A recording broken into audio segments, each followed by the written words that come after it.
N'icyo ukwiriye kumenya kuri bamwe mu bajenerali basezerewe mu ngabo z'u Rwanda bakoherezwa mu kiruhuko cy'izabukuru bari kuzagira uruhare muri JSCM, urwego ruzakurikirana ibikorwa byo gutahura no gusenya FDLR. Iyi ni PBO Entertainment TV. Nge mwumva nitwa Paul Biri. Ngiye kubirambura.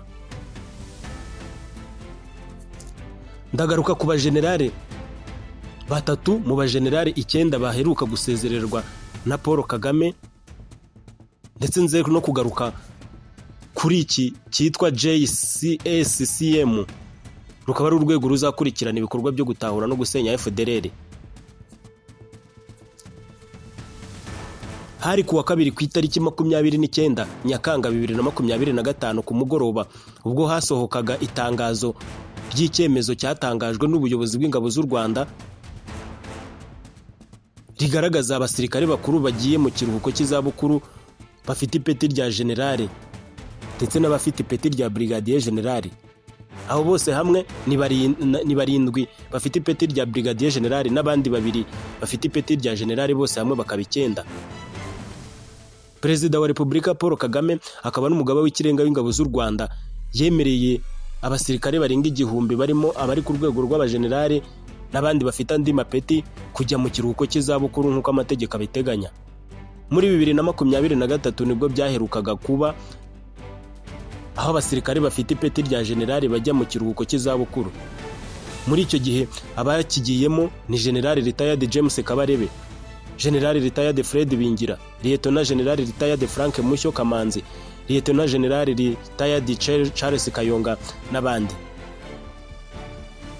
Ngiye kugaruka ku bajenerali batatu gusa boherejwe mu kiruhuko cy'izabukuru n'ibikorwa bakoze mbere yuko twinjira ku gikorwa cya JSCM. Duhereye kuri Lieutenant General Brigadier General James Ruzibiza. Muri 2019 nibwo James Ruzibiza yahawe peti rya Brigadier General, ahita agirwa umuyobozi wa brigade ishinzwe ibijyanye n'ubwubatsi engineering mu ngabo z'u Rwanda. Uyu James Ruzibiza yanabaye umuyobozi ushinzwe imibanire y'abasirikari n'abasivile, Chief J9.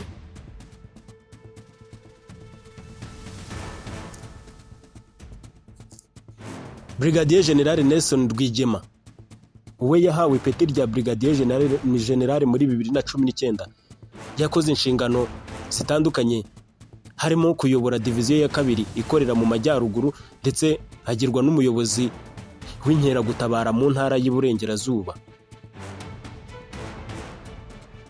Brigadier General Jean Paul Karangwa yazamuwe mu ntera ava ku ipeti rya Colonel muri 2019, ahita agirwa n'umuyobozi w'ishami rishinzwe imyitwarire mu ngabo z'u Rwanda, Military Police. Akaba yarayoboye kandi ingabo mu mujyi wa Kigali. Ni hehe iyi JSCM ihurira n'ingabo z'u Rwanda zasezerewe zikoherezwa mu kiruhuko cy'izabukuru?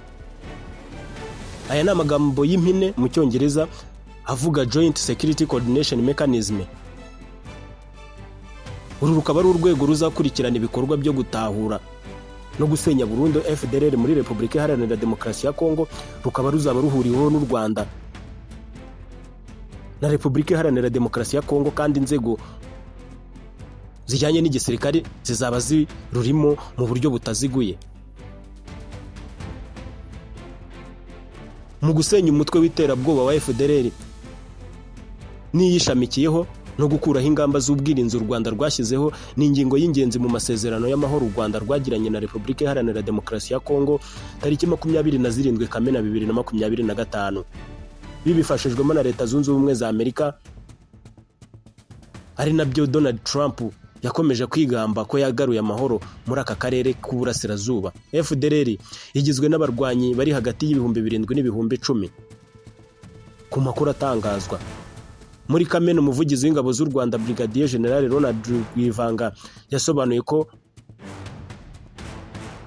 aba ba FDLR bivanga n'abaturage iyo bamenye ko hari gahunda yo kubasenya. Amasezerano agaragaza ko leta ya Repubulika Iharanira Demokarasi ya Kongo ariyo ifite inshingano yo gusenya FDLR n'imitwe yishamikiyeho no gushyigikira ibikorwa byo gucyura abarwanyi b'uyu mutwe. U Rwanda rukagira inshingano yo gukuraho ingamba z'ubwirinzi no gusubiza mu buzima busanzwe abarwanyi bazataha. Kugira ngo ibyo bizagerweho, u Rwanda na Kongo byemeranijwe gushyiraho urwego rw'umutekano ruhuriweho ruzakurikirana isenywa rya FDLR n'imitwe yishamikiyeho no gukuraho ingamba z'ubwirinzi, hari rwo rwa JSCM cyangwa se Joint Security Coordination Mechanism. Ese ubundi iyi Joint Security Coordination Mechanism JSCM mu mpine ubundi ifite iyihe mirimo? Uru rwego ruzaba inkingi ya mwamba mu bikorwa byo kugarura amahoro n'umutekano mu burasirazuba bwa Kongo ndetse no mu karere ka Afurika y'Iburasirazuba muri rusange. Umusaruro warwo niwo uzafungura inzira z'ubufatanye mu iterambere ry'ubukungu. Muri uru rwego buri ruhande ruzaba ruhagarariwe bihoraho n'abantu batari munsi ya 3, barimo umusirikare wo ku rwego rw'ubutasi n'uhagarariye Minisiteri y'Ububanyi n'Amahanga ya buri gihugu. Rufite inshingano no gukurikirana ibikorwa byo gushakisha, gusuzuma no gutahura aho abarwanyi ba FDLR ndetse n'imitwe yitwaje intwaro yishamikiyeho baherereye, kugira ngo ibikorwa byo kuyisenya bikorwe neza. Mu gushakisha no gutahura aho iyi mitwe yitwaje intwaro iherereye, hazifashishwa ubutasi no gusaranganya amakuru hagati y'impande zombi, hasesengurwe sitati z'abagize iyi mitwe. JSCM izajya isesengura amakuru, imibare ndetse n'ibikorwa bya FDLR n'imitwe iyishamikiyeho, ikorane n'abafatanyabikorwa mpuzamahanga kugira ngo imirimo yo gusenya iyi mitwe igende neza. Mu bizajya bikorerwaho ubusesenguzi harimo kureba ibibazo FDLR n'imitwe yishamikiyeho bishobora guteza. Ni nabyo bizashingirwaho mu kugena imbaraga zizifashishwa mu kuyisenya. Abagize uru rwego ku ruhande rw'u Rwanda na Kongo bazajya basuzumira hamwe uburyo ibi bikorwa byo gusenya FDLR no gukuraho ingamba z'ubwirinzi byubahirizwa, hashingiwe kuri gahunda izwi nka CONUPS yemejwe mu Kwakira mu biganiro bya Rwanda byayoborwaga na Angola.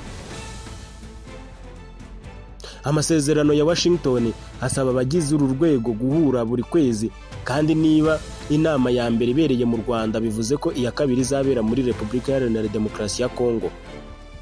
Igihugu kiyakira nicyo kizirengera ikiguzi cy'ibizakenerwa byose muri izo nama.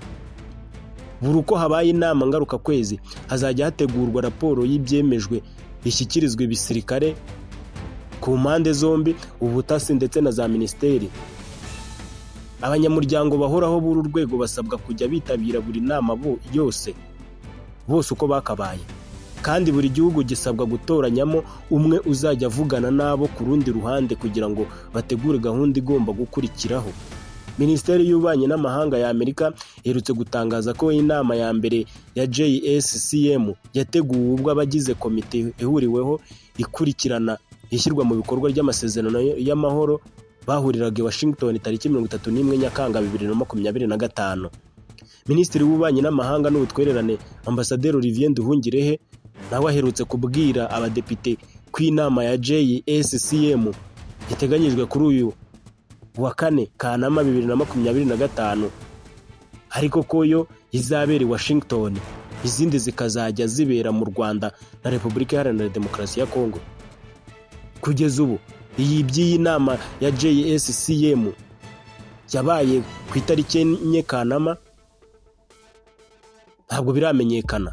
Yagize ati iyo nama ngira ngo iteganyijwe ku itariki 4 Kanama i Washington, ariko izindi nama nyuma yaho zizajya zibera mu Rwanda no muri Kongo dusimburana.